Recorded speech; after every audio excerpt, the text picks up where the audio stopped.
Hoje o quadro Saúde Preventiva, a gente fala sobre diabetes. Eu quero convidar a nutricionista Laila Lemos, está aqui com a gente. E a gente vai assistir uma reportagem, tudo bem? Seja bem-vinda. Obrigada. Que bom que você está aqui para poder esclarecer mitos, dúvidas que a gente tem sobre essa doença que pode ser controlada, né? Sim, com certeza. A gente vai assistir uma reportagem juntas agora e na volta ela vai trazer dicas preciosas de prevenção sobre diabetes, tá? Vamos ver a reportagem, vamos lá.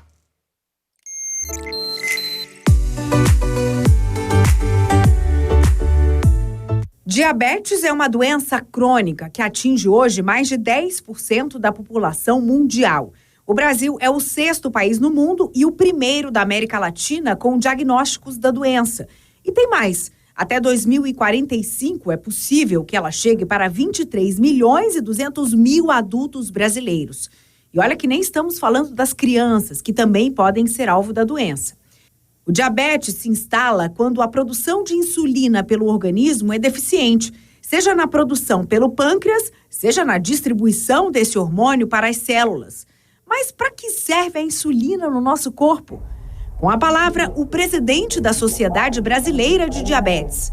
A insulina é um dos principais hormônios que nós temos e ela tem um papel de construção, ela que forma os músculos, ela que forma a nossa gordura, ela que nos dá energia, mas principalmente ela que transporta a glicose para dentro das células. Mas como o diabetes acontece no organismo? A gente pode ter duas situações. A pessoa parar de produzir insulina, então ela não consegue fazer esse transporte, então o corpo fica frágil, fica debilitado, ele perde a energia.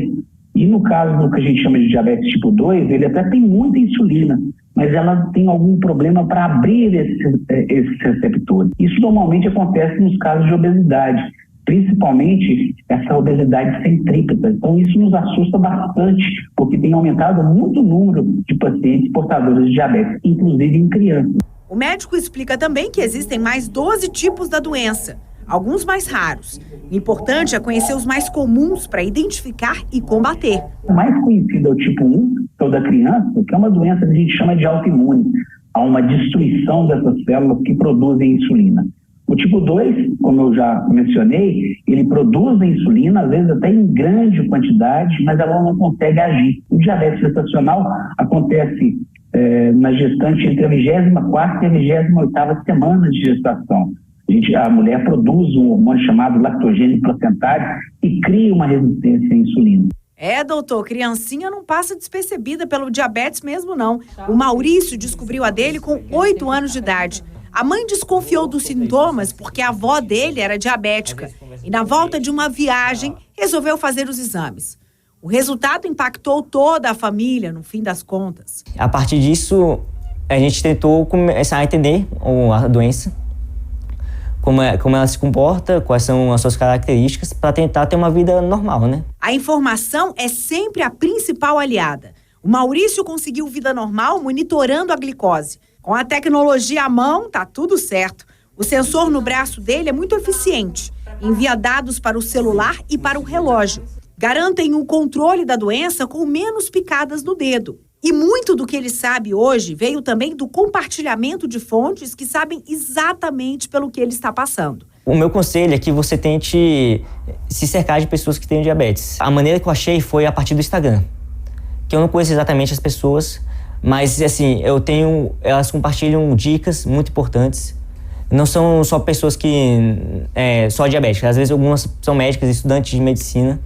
Que é muito importante isso, porque você às vezes, no seu dia a dia, às vezes não tem contato com, às vezes, profissionais que passam dicas exatamente daquelas que você precisa.